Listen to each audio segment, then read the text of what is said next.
The most anticipated event of the year is here again. Oh yes, the annual Taxpayers Award ceremony is back. The GRA will hold the 8th edition of Taxpayers Appreciation and Award Ceremony on Saturday, May 23rd, 2026 at the Cook Ocean Hotel Resort and Spa, commencing at 7 p.m. This award ceremony is dedicated to our esteemed and valued taxpayers who consistently comply with timely payment of taxes and duties, make timely filing of their tax returns, present original and authentic custom documents, and comply with other provisions of the revenue laws. This spectacular event will be graced by the President of the Republic of the Gambia, His Excellency Mr. Adama Barrow, Cabinet Ministers, senior government officials, members of the business community and development partners. A memorable night of excellence dedicated to our valued taxpayers. Remember, GRA is your GRA. GRA is our GRA, collecting revenue for national development.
Zimbabwe's malaria fight falters, rising cases hit mining communities hardest. These and many more stories coming ahead.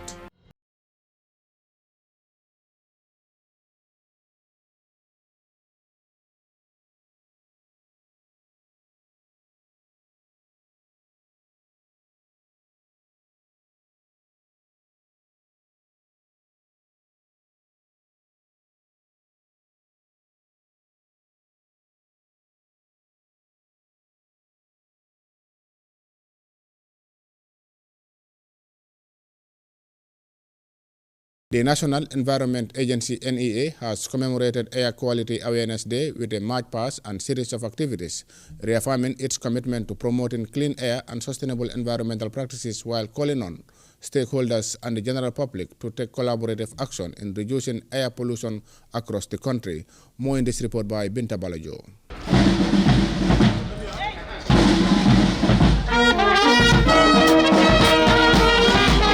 Every breath you take may be costing you more than you think. Officials, staff, and stakeholders of the National Environment Agency took to the street in a march past before gathering to confront one of the most silent yet deadly threats facing Gambians today: polluted air.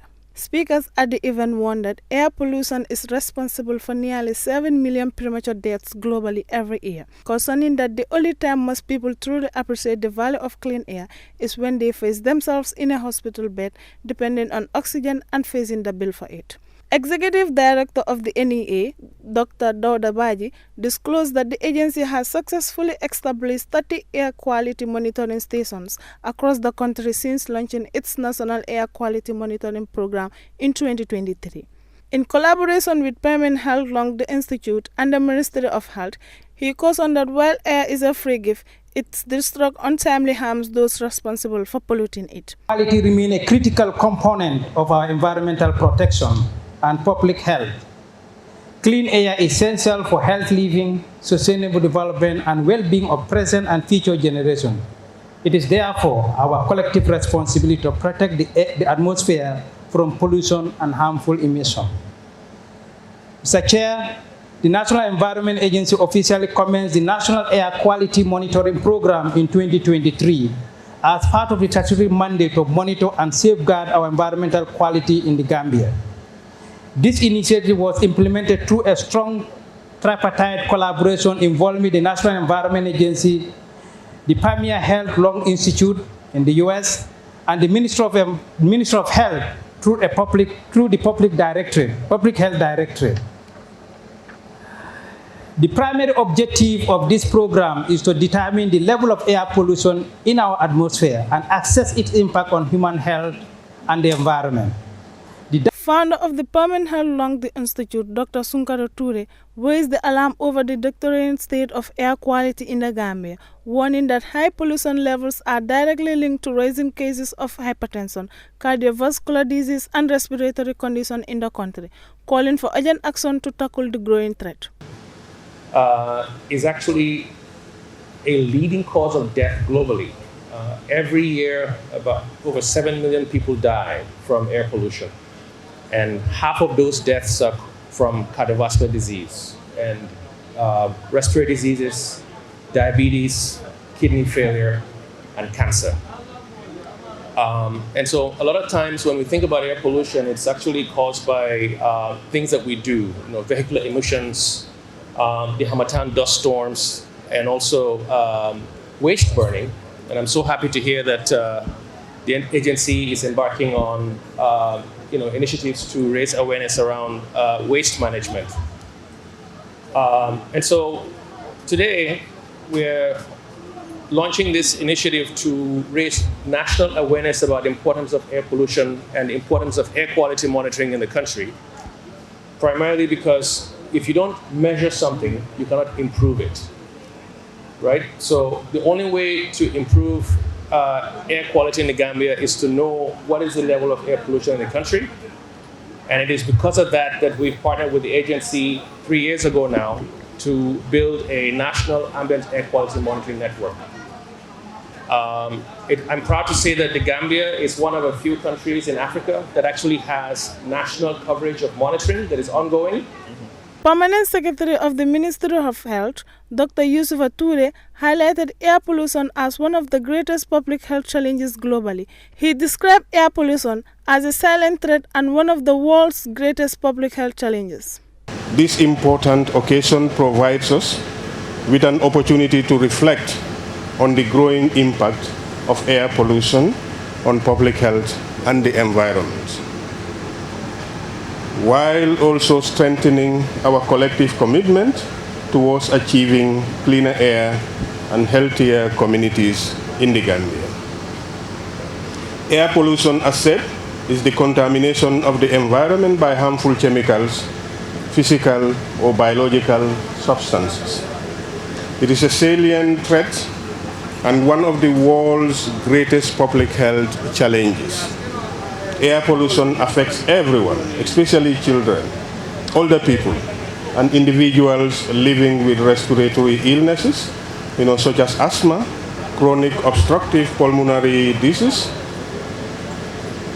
Breathing polluted air increases the risk of respiratory infection, heart disease, stroke, lung cancer, and other serious health conditions. Representing the Minister of Environment, Climate Change and Natural Resources, Permanent Secretary Ibrahim Jawara warned that air quality is deteriorating globally due to open waste burning, vehicle emission, industrial activities, and forest degradation. Noting that poor air quality contributes to respiratory illness, he stressed that air pollution knows no boundaries and called on all to take collective responsibility in safeguarding the air we breathe. An important occasion that reminds us of the critical role clean air plays in sustaining life, protecting human health, and preserving our environment. Air quality remains an integral component of environmental monitoring and management. The air we breathe is one of the most valuable natural resources provided freely to humanity. Every living creature depends on clean air for survival. Yet this precious resource continues to face increasing threats from human activities.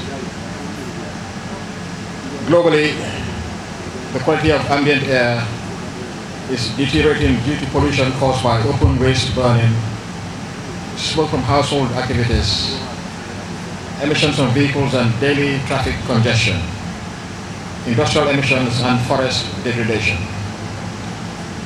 These environmental challenges continue to contribute significantly to air pollution and climate-related impacts across the world. The commemoration brought together government officials, development partners, and representatives of various institutions in a unified call to protect the air and safeguard the health of all Gambians. The event served as a powerful reminder of the urgent need to address air pollution, with speakers drawing attention to its devastating impact on human health, the environment, and the overall development of the country, as the nation joins the rest of the world in the global fight for cleaner air for both present and future generations. For Star TV News, I am Binta Balajo. A defining chapter in civil society partnership closed this week as UNFPA resident representative to the Gambia, Madam Ndeye Maris Rosar, bade an emotional farewell to the Association of Non-Government Organizations Tango, her tenure strengthening the bond between UN agency and Gambian civil society, with a sharp focus on protecting women and girls while fortifying institutional frameworks. As she prepares for her next mission, Tango's leadership gathered to honor a legacy rooted in collaboration and social justice. Ajifatu Jallo files this report. Inside the Tango headquarters, the atmosphere reflected gratitude and kinship. For years, Madam Sarr was more than a diplomat. She became a fixture in the struggle for gender equality and civil society empowerment, from policy halls to remote communities. Her influence resonated through initiatives such as the civil society organizations and gender policy initiatives. Ndeye Serim Bakurin, Executive Director of Tango, highlighted concrete milestones achieved under Sarr's leadership, pointing to the advancement of CSO and GPI frameworks that streamline NGO operations and strengthening human rights advocacy. We could see the impact it did have for Tango and civil society as a whole, because we need to speak with one voice. And they are benefit, apart from the capacity building that has been done for them, they have also been involved in a lot of activities now under Tango and benefiting from any training we are doing. And because of the project, UNFPA, they have built the capacity of these CSOs and also, of course, Tango as an umbrella organization. Tango chairperson Yadikor Eribonjai expressed deep appreciation, noting that Madam Sarr leaves behind a big legacy that transformed UNFPA's relationship with local NGOs. You have left quite a legacy in Gambia. We are happy that you were here to work with us, and your job, you will end up saying goodbye one day, but we hope we'll meet somewhere else. Senegal is just next door. Maybe if it's not, we will see in Senegal, or you'll come back to Gambia at another capacity. So, yes, not to make the talk long, but we say welcome to Tango, and also it's sad to say goodbye, but we wish you all the best in your next station. In her final address, Madam Sarr issued a call to action, urging Tango to remain steadfast in decentralization efforts. She emphasized that the Gambia's true strength lies in the capacity of grassroots CSOs to serve the people. So now, in terms of decentralization, this is something that I would really want you to continue. Because even in UNFPA, in our current strategic plan, which just started in 2026, given the current situation at the international level, what we were able to do before, we cannot do it anymore. And so even in humanitarian setting, we've been asked now to do what they call localization. So we will be in the background, but we need to strengthen the capacity of the NGOs and CSO to take up anything, whether it's a disaster, a crisis, anything that happens, they should be able to take it. The ceremony concluded with heartfelt tributes from Tango staff, who praised her approachable leadership, style, and unwavering commitment to the people behind the projects. UNFPA efforts were deeply recognized because it's under your leadership we had the documentary of the CSO's effort when it comes to the repeal of the FGM law. Because we have seen UNFPA has done tremendous work, not only the financial component, but also giving the technical support and the guidance to make sure that the NAMS did not repeal the FGM law. And then we are still celebrating and hoping that the Supreme Court will go in our favor to make sure that the law, it didn't come back. As Madam Sarr departs, she leaves behind a civil society sector that is more organized, gender-sensitive, and institutionally sound. The partnership between UNFPA and Tango stands as proof of what can be achieved when international support meets local expertise. While the face of UNFPA in the Gambia will change, the roadmap for decentralization and empowerment she helps shape remains a guiding light for Tango's future missions. For Star TV News, this is Ajifatu Jallo. Efforts to improve transparency in donor-funded projects took a major step forward today at the OIC Conference Center. The Central Projection Unit, CPCU, operating under the Ministry of Finance and Economic Affairs, convened a high-level stakeholder sensitization workshop focused on strengthening the grievance redress mechanisms for World Bank-supported initiatives. Ajifatu Jallo again. The CPCU was established to coordinate multiple donor interventions and ensure effective implementation across ministries. As project footprints expand nationwide, the need for a robust feedback system has become increasingly urgent. Today's workshop brought together key partners to harmonize how complaints and suggestions are handled at the community level. Experts stress that functional grievance system is not a barrier to progress, but rather a safeguard for sustainable development and social stability. Sekou Jeng, Executive Director of the National Society Protecting Agency, underscored that grievances should never be seen as a roadblock to development. Grievance must not be viewed as an interruption to implementation. Rather, they should be seen as important feedback from the people that we serve. Distinguished participants, the objective of this engagement is therefore very clear. That's to help stakeholders understand and effectively utilize the National Grievance Redress Mechanism as a central platform for reporting, tracking, and resolving grievances that are related to their projects. Meanwhile, CPCU coordinator Ndeye Antatal emphasized that grievance mechanisms are the backbone for modern governance. She noted that structured channels for communities to voice concerns are essential for the long-term success of national projects. A well-functioning grievance mechanism provides communities and beneficiaries with accessibility and structured channels through which concerns can be raised, addressed, and resolved in a timely and fair manner. Citizens and communities can raise concerns, seek clarification, and receive feedback in a timely and fair manner. Such systems are essential in building trust between projects and the people they are meant to serve. When these systems function well, they improve project outcomes and ensure that no voice goes unheard. The World Bank also reaffirmed its support. Lamin Dabo, social development specialist, praised local leadership for taking proactive steps to safeguard project integrity. And we want to commend the National Social Protection Secretariat for providing leadership in this regard. Social assistance or the social sector is a very fluid area where quite often you deal with one of the most vulnerable people in our communities, the most vulnerable people in our communities. And sometimes we have very good intentions in terms of our engagement with those vulnerable populations, be it women, youth, persons with disabilities, people in the rural communities, especially in the remote areas, or even different other categories that the stakeholder engagement have identified.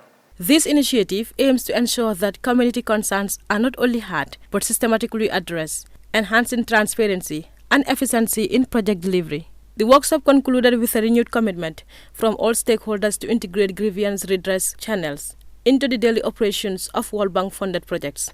By prioritizing beneficiary voices, the CPCU and the Ministry of Finance and Economic Affairs aim to optimize resource allocation and set a new national benchmark for project accountability. For Star TV News, this is Ajifatu Jallo. The Commissioner General of the Gambia Revenue Authority, GRA, Yankuba Dabo, paid a courtesy visit to Star FM and TV, marking a significant step in strengthening ties between the Revenue Authority and the media. Hadi Jaju picks up the rest of that story.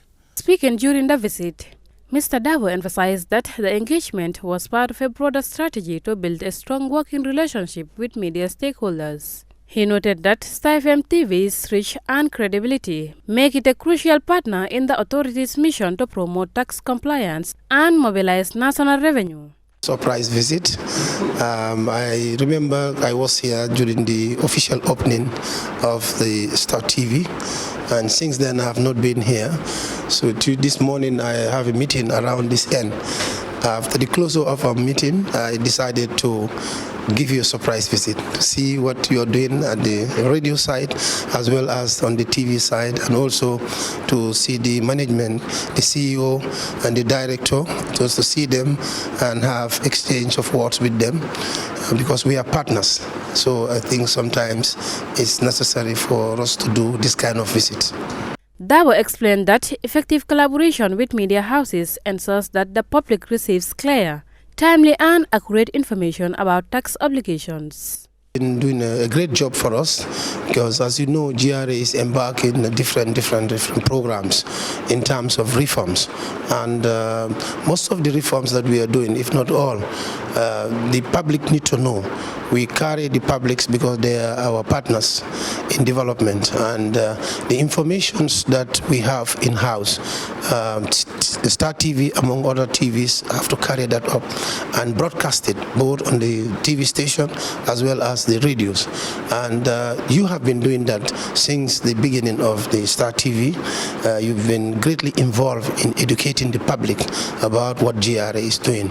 As such, we consider you as one of our good partners, and we want to make sure that we safeguard that partnership between Star TV and GRA. The Commissioner General also used the occasion to encourage Gambian youths to remain patient and committed to personal growth, stressing that success requires discipline and perseverance. Is that I will just borrow the proverb that says Rome was not built in a day. So meaning you have to have patience, and you have to learn, and you have to have discipline if you want to get to the future. And if you want to be at some levels, you don't have to be in a haste. You have to make sure that you do things accordingly, and you make sure that the reporting time of work, which is very important, you make. Officials at Star FM TV welcomed the visit. CEO Alpha Karaga and Haji Baniko Sisaho, describing it as a step in the right direction toward a mutual beneficial relationship. They pledge continued support for initiatives that foster public awareness and accountability. We're delighted to welcome the Commissioner General of Gambia Revenue Authority, surprise visit to Star FM and television. This is not a surprise. He's a friend and he's a media friendly, because we all know CJ is someone who values the role of media in national development in this country. He values the role of journalism. His open door policy with the press has always been evidence. The visit underscores the importance of media partnerships in advancing national development goals. By working closely with Star FM TV, the GRA aims to enhance transparency, strengthen public trust, and ensure that tax education becomes a cornerstone of civic engagement in the Gambia. For Star TV News, I am Hadi Jaju. From that story by Hadi Jaju, we will now take a short break. When we come back, we'll look at news beyond our borders. Stay with us.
Welcome back after that short break. If you are tuning in, this is Star TV News. We are broadcasting from our studio along the OIC Road, formerly the Battle Hardin Highway, and now to news beyond our borders.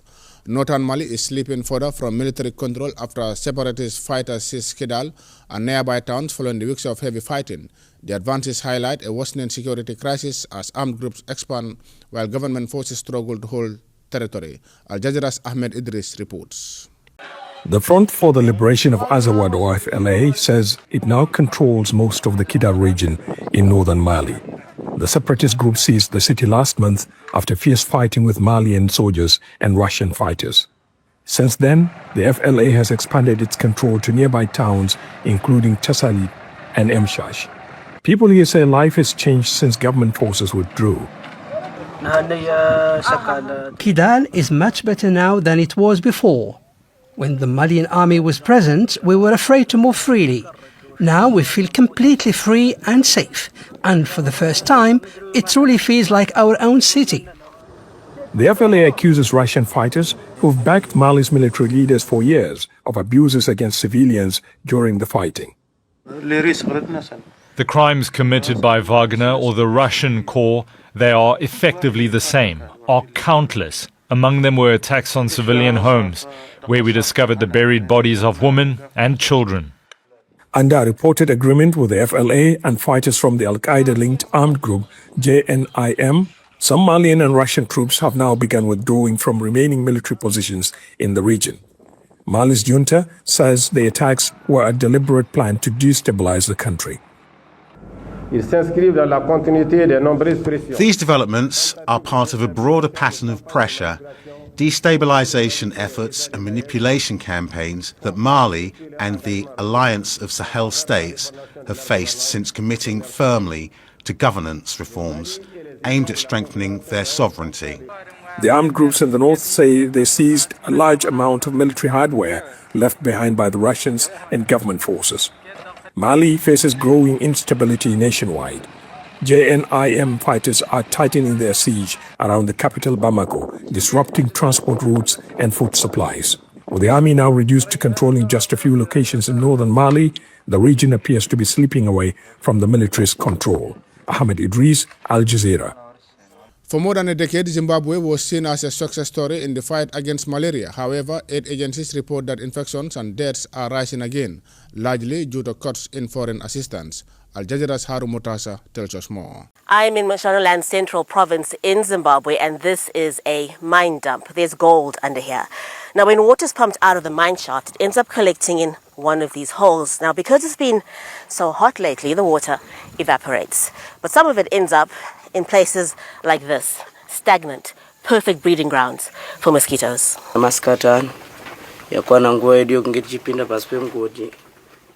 Miners say a prayer before going down the shaft. Their job can be dangerous. The men could fall, get exposed to dangerous toxins, or catch malaria. This miner didn't go to work today. He's feeling weak and can't earn money for the family. Modesta Garanowoko tests him for malaria using the last rapid malaria diagnostic kit she has left. A significant drop in foreign funding and aid has depleted supplies. When the clinic gets more from donors, maybe I will get something.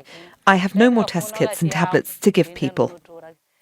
Roads in this rural community are bad. It can take 3 hours to walk to the nearest clinic. Humanitarian agencies say Zimbabwe recorded more than 65,000 cases of malaria in April. That's nearly double as many cases compared to the same period last year. Around 200 people have died. It's a dangerous situation. I don't know how I can explain how dangerous malaria is. It kills. Esther Mufambi's brother died soon after this cell phone footage was taken. She says he was in pain and struggled to breathe.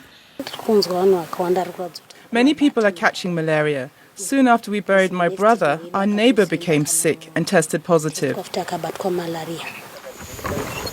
Zimbabwe does not have a malaria vaccine program. Spraying and using mosquito nets is often the only line of defense for people. More than a year after major U.S. cuts in foreign aid, communities here in southern Africa are now feeling the impact. Haru Mutasa, Al Jazeera, Guruve, Zimbabwe. And from that